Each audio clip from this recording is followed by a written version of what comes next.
আসসালামু আলাইকুম সুপ্রিয় শিক্ষার্থীরা, আজকে আমরা কানেক্টর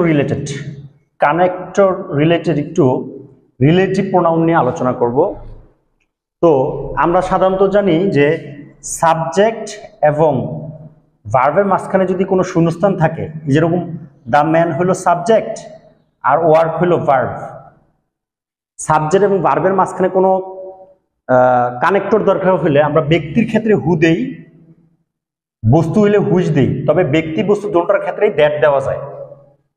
হ্যাঁ, আর এটাকে গ্রামাটিক্যালি ভাষায় সাধারণত বলা হয় রিলেটিভ প্রোনাউন। এই তিনটাকেই রিলেটিভ প্রোনাউন বলা হয়। তো এখন আমরা দেখব আসলে কি সাবজেক্ট এবং ভার্বের মাঝখানে শূন্যস্থান দেখলেই কি আমরা রিলেটিভ প্রোনাউন বসাই দিলেই কি অ্যান্সার হয়ে যাবে কিনা কানেক্টর গ্রামারের জন্য।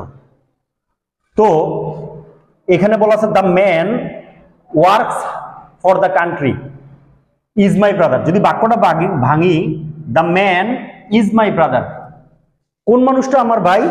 হু, যে ওয়ার্কস ফর দ্য কান্ট্রি। হু বসছে কেন? এটা ব্যক্তি, বস্তু হইলে হুইচ বসতো।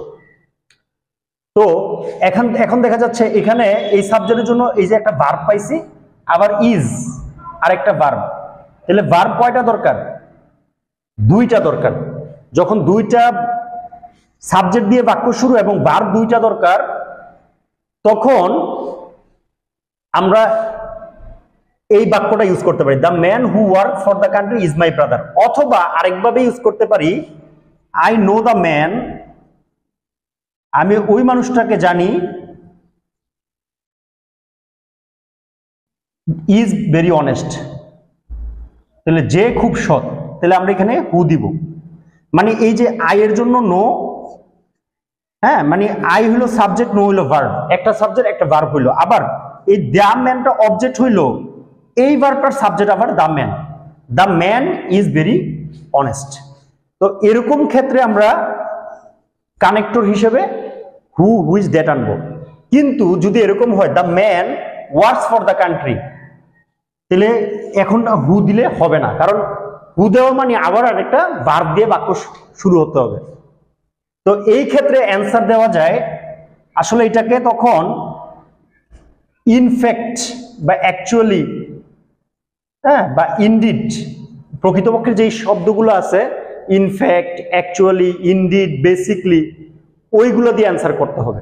যেরকম এই কথাটা যদি শুরুতে মনে মনে ভাবি, মনে করলাম এই কথাটা মাঝে নাই, in fact the man works for the country, প্রকৃতপক্ষে লোকটা দেশের জন্য কাজ করে।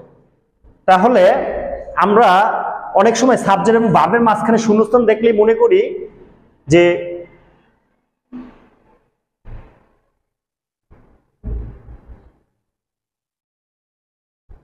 রিলেটিভ প্রোনাউন হিসেবে হু, হুইচ, দ্যাট বসাই দিই। না, এটা আমাকে ভালো করে বুঝতে হবে যে এখানে কি এটা অ্যান্সার হবে কিনা। তো এই ছিল আজকের আলোচনা। সবার জন্য শুভকামনা। Thanks for watching.